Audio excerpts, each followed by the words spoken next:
So then, the aql, I wrote a few definitions of it on here. I chose a few out of all the definitions that there were. The tool through which the soul, or the nafs, discerns, differentiates, ponders, and reflects. Its relation to the soul is comparable to the knife in the hand of a cutter. It has also been said that it is a light in the heart that recognizes truth from falsehood. This is what intellect, what aql is. If a person speaks down on aql, or says that aql is insignificant, or a person not supposed to use the aql in the deen, or, because if they really say, when they say don't use the aql, because they want to try to say, oh, don't learn the theology of Ahlus, Sunnah, and Jamaa'ah, the Ash'aris and Maturidis, don't learn the theology they're talking about, because they got that from the Greek phagocytes, they even say. They got that from the Greeks, they got that from the Romans, they got that from the philosophers, they got that from the non-Muslim previous nations, stuff like that. That is all a bunch of nonsense. Because the Muslims actually extracted the truth and filtered the truth out of what everybody was saying. There's a hadith, the isnad may have some weakness in it, but the meaning of it definitely coincides with what's in the religion. It says that al-hikmatu dalatul hakim fahaythu wajadaha fahuwa ahaqqu biha. Wisdom, like a word of wisdom, is the lost property of a wise man. So wherever he finds it, he has the most right to it. A person may find a word of wisdom with non-Muslims. A person may find a word of wisdom with somebody who never made sajda once in their life, but it might coincide with reality. It might make sense. So if a person's not supposed to take that because they didn't find a hadith that says it, your father tells you that what? Early to bed and early to rise makes a man healthy, wealthy, and wise. No, I gotta find an ayat on that first. I gotta find a hadith on that right there, man. I don't know. I don't know where they got that from. That sounds fishy to me. That sounds like some bid'ah. No, brother. It sounds like it makes sense. Person go to bed early and wake up early, they might be able to accomplish something in life. The person know that every time they hear something, they know that reality attests to the truth of it. Oh, but no, since I don't want to accept it myself, I'm going to use the reasons going to be that I don't find an ayat of the Quran or a hadith of Prophet ﷺ that says this right here. If it's a word of wisdom, if it's true, and if it coincides with the truth, then a Muslim should be the first to accept it. No matter where it comes from. Because Allah has given us a furqan with which to judge truth from falsehood, which to know the difference if something is true or false. So based on that furqan, it wasn't that. The truth is only limited to this, and to not listen to or hear or learn from anything else, is that you take the tools that's in the Quran and Sunnah and use that to interpret the rest of the world. You see what I'm saying? The Quran and Sunnah should give a person the tools to sit down with a non-Muslim and listen and have a whole conversation with them and be able to know how much of it was true from how much of it was false. Not that, well, no, there was no haq whatsoever in anything he said because he wasn't Muslim. When a person wants you to lose your mind, to lose your aql, lose your intellect, all they're really saying is, we want you to give up your brain and make taqleed of my brain. Become a blind follower of my brain. When you read that, leave this science, don't learn ilm al-kalam, don't learn this and that from the people living now, not from the people of the Salaf. Some of the Salaf went against this science that had the same name. Why? Because the Mu'tazila were the ones using that science to throw doubts in the hearts of the people. And the Ahlus Sunnah did not have a madhab that was systemized to combat the doubts and the shubuhat that the Mu'tazila and the Jahmiyyah were bringing. So they were like, stay away from that science altogether, because it's all a bunch of darkness and hardly anyone goes into there without getting confused and mixed up.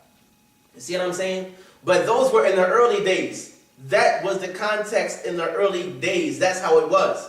They didn't get into that science. That was still a new thing. No one really understood or knew, except a few people, what the philosophers were actually saying and how much of it was true, how much of it was false. So that thing was like, especially for the layman, stay away from it altogether. Don't even go near it. Our scholars throughout centuries have taken whatever was true out of that, extracted what was true out of that, and left the rest, and even wrote refutations and books against the rest of the nonsense that goes against Islam. So why would a person just totally totally look down upon all those years of effort, all that work they did, and just put it all in the trash and say, I'm not going to look at any of that because it comes from the Greeks or it comes from whoever. It comes from the Muslim scholars. The Muslim scholars weren't teaching no kind of Greek, nothing. The Muslim scholars took whatever they said that was true, that it coincided with the Quran and Sunnah. They took that and they said that this coincides with the truth, and we should understand it as such. So there's the way that we should understand it, the way that we should see that, inshallah. Oh, okay, inshallah, I'll do that. Okay.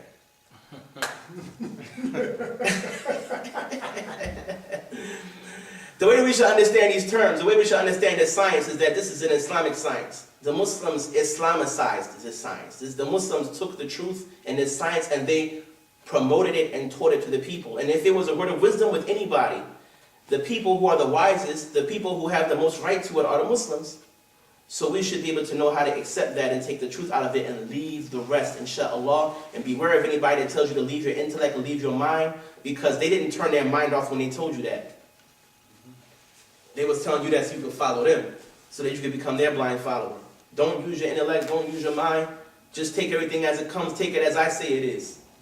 So when I want to make ta'wil of an ayat, when I want to give figurative interpretation of an ayat, I will say, I won't call it that, I'll call it something else. I'll say that was the apparent meaning, the outward meaning, so that you can blindly follow me on that. Then when I don't want to do ta'wil, I don't want to make interpretive, I don't want to make figurative interpretation, I'll say, well, see, this is the outward meaning. The outward meaning is like this. This is the outward meaning. So you're not using your mind no more. You listen to me now. The outward meaning is actually this.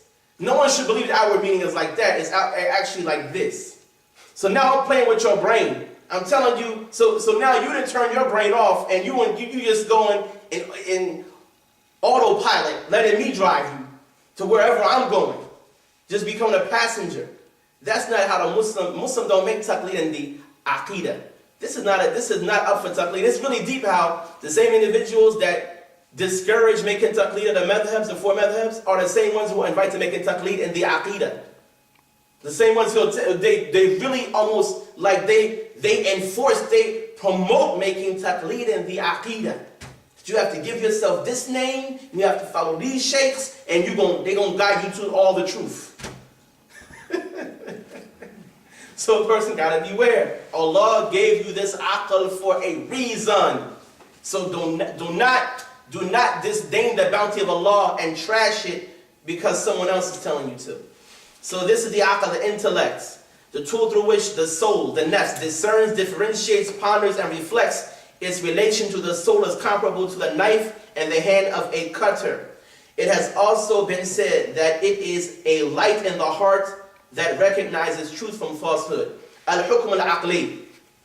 So now, this al-hukm al-aqli is a compound term. It has two parts, al-hukm and then al-aqli. That's why I gave the definition of both of these parts separately before I put them both with each other, so you know what each of them is and what they are all about. Now, al-hukm al-aqli, check this out. The rational judgment, right? Inshallah, hopefully the sisters are following too. Inshallah, the brothers and sisters on the same page.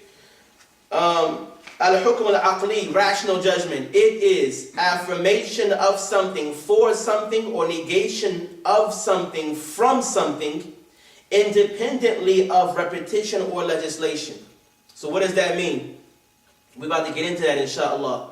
But remember this part right here, repetition or legislation, right? Because the first part we already know from the first definition of al-hukm, judgment. That's the same definition as judgment, the affirmation of something for something or negation of something from something. We already went over that.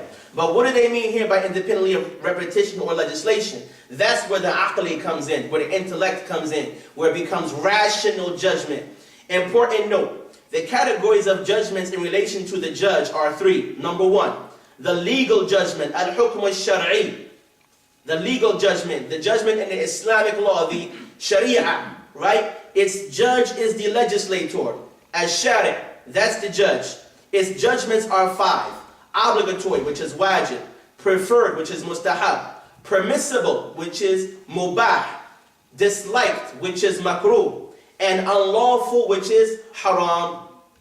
We all know these 5 judgments, inshallah, as Muslims. Its judgments are established by the legislation of the legislator.